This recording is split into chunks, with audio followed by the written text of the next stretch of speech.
Today on the program, Mercedes is trying to save its biggest commercial failure. Nissan wants to sell you a car that's already been in an accident. Opel is laying off half of its engineers, and Stellantis wants to relaunch a small gasoline sports car for under 30,000 euros.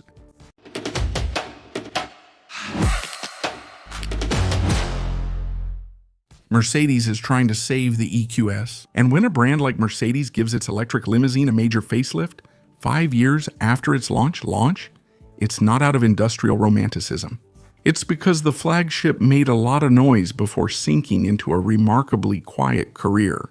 In Europe last year, the EQS sold less than 2,000 units, which is about 3 times less than a gasoline-powered S-Class. For a car that's supposed to embody the future, that's not a good look. So Stuttgart is launching a new offensive with a second very thorough facelift. More than a quarter of the components have been changed, yet to the naked eye, the EQS still looks like that big 5.2 1-meter-long drop of water. The updates remain subtle. New bumpers, redesigned hoods, daytime running lights shaped like stars, grills covered with logos, and still that absolutely impressive 0.20 drag coefficient. But the real change is under the surface. The EQS now uses an 800-volt architecture for 350 kWh fast charging, giving you 300 km of range, recovered in just 10 minutes. The lineup includes 4 versions. The EQS 400 produces 367 horsepower with a 112 kW battery and promises 815 km of range. The EQS 450 Plus goes up to 408 horsepower, features a 122 kW battery, and claims up to 925 km ULTP range.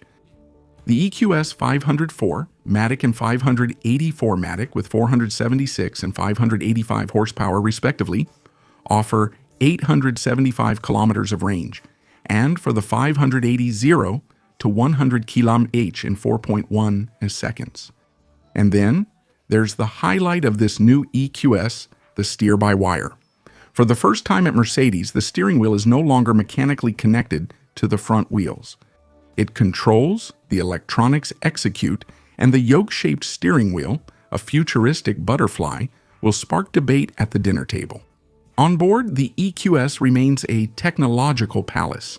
A 55-inch hyperscreen, the new MBOS system, an AI-enhanced voice assistant, heated seatbelts, automatic closing of the driver's door, first-class rear seat. It's sumptuous, a bit excessive, sometimes delightfully absurd. Obviously very expensive, with prices mentioned ranging from around 107,000 euros to over 168,000 euros depending on the version. In short, Mercedes isn't reinventing the EQS, they're trying to save it from an embarrassing commercial failure. The technology is advancing everywhere, but there's still this cruel, almost impolite question. Did the public really want an electric S-Class with a cosmic pebble look, or just a real classic-looking internal combustion S-Class? Share your thoughts in the comments. Nissan, for its part, has found an absolutely brilliant solution to the nightmare of urban parking with its new Juke. With a body that's already crumpled from the start, no one will see the difference after a little fender bender. That's basically the idea, and the most extraordinary thing is that it's not even completely a joke. Nissan has just unveiled the 3rd generation of its Juke, expected in spring 2027, and it's not a concept car. It's really the production model, and Nissan stands by everything. The sides are sharply sculpted, the doors are full of sharp creases, the wheel arches are angular, the roof slopes down, the rear handles remain hidden in the pillars. The rear window is slanted, and the front end keeps that 2-level look that's been part of the Juke's DNA since 2010. But beneath this crumpled paper design, the real revolution is technical. The new Juke is completely abandoning combustion engines to become an exclusively electric model. It will use the same platform as the Leaf, Ariya, and Alliance models like the Renault Megane and Scenic Electric. Nissan is still being stingy with official figures. No complete technical specifications, no interior images, no final confirmation on power or range, but all indications point to a base similar to the new Leaf, probably with 52 and 75 kWh batteries. According to estimates, the most efficient versions could reach up to 600 kilometers of range, according to the WLTP standard. with power outputs mentioned around 177 to 100. The brand promises a more dynamic character than that of the Leaf, with a more playful chassis setup. Basically, Nissan has a very clear strategy here. In an automotive market increasingly filled with reasonable, polite, and interchangeable electric SUVs, the new Juke chooses to be bold. It won't win everyone over, and that's exactly the plan. The question remains whether customers will see this rolling origami sculpture as a stroke of genius or simply an ugly car.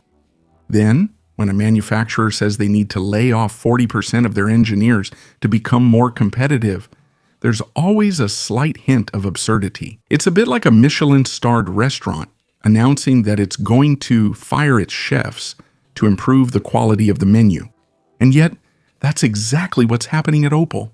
In Rüsselsheim, the historic stronghold of the German brand's engineering, Stellantis is preparing to cut 650 jobs, or nearly 40% of the site's technical staff.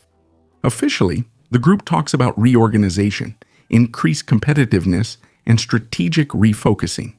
But behind the managerial language, the picture is clear. Rüsselsheim will no longer be the main hub for Opel development that it was for decades. So why is Opel going to cut 40% of its engineers? Because Stellantis no longer wants a center capable of doing everything, but rather a smaller, more focused, more interchangeable site.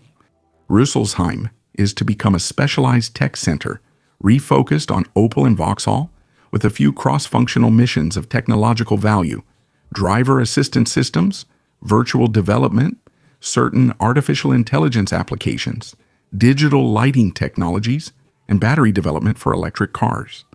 But at the very moment Stellantis is cutting jobs in Germany, the group is hiring massively elsewhere, around 2,500 engineers in the United States and another 1,400 people in France. So engineering isn't disappearing, it's just moving. This is also the logic behind standardization. At Stellantis, Opel still has control over the exterior design of its models, but a large part of the lineup already shares platforms, technical components, and common processes with the other brands in the group. And finally, is Stellantis preparing a small gasoline sports car for under 30,000 euros thanks to Dodge? Well, at the 2026 New York Auto Show, the head of Dodge, Matt McAleer, stated very clearly that there is definitely a market for a sports car under $30,000. An affordable car with style, attitude, and a bit of performance. On the other hand, we have to stay cool. He didn't confirm any project. His message basically was more like this: the idea is appealing, but it hasn't been written in marker on the design office's whiteboard. And yet the idea is far from being just bar talk. It fits perfectly with Stellantis' new message. In January, Antonio Filosa explained that the group wanted to bring more models under the 40,000 euro mark and was also looking at models under 30,000 euros. In a market where the average price of a new car now exceeds 50,000 euros, that's an admission. The industry has climbed so high up the price ladder that it has left half the public on the sidewalk. The most interesting thing is the philosophy mentioned by McAleer. He's not talking about being cheap, he's talking about getting back to basics. And to illustrate that, he mentions the original Viper, a brutal, simple, almost primitive car. Of course, the Viper wasn't cheap, but its spirit was all about doing a lot with a little, hitting the mark, and avoiding unnecessary excess. What makes the idea plausible is that the other side is basically barren. The Mazda MX-5, the last sensible champion of simple fun, now starts at $31,000 in the United States. The Toyota GR86 comes in at $32,000 and the BRZ climbs to $37,000. As for the gasoline-powered Dodge Charger, which is supposed to be the entry-level muscle car of the brand, it starts at $50,000. In other words, between the little Japanese car that's become less little on the price tag and the big American that's already beyond budget, there's a gaping hole and potentially a gap that Dodge would love to dive into. So is Stellantis really preparing a small gasoline sports car for under 30,000 euros thanks to Dodge? Today, the honest answer is no, or rather, not yet. What exists are converging signals: a brand boss who insists there's a market, a group CEO who wants to return to more reasonable prices, a context where affordable electric sports cars still struggle to persuade. and a brand, Dodge, that is precisely looking for something strong, simple, and visible to win back the market.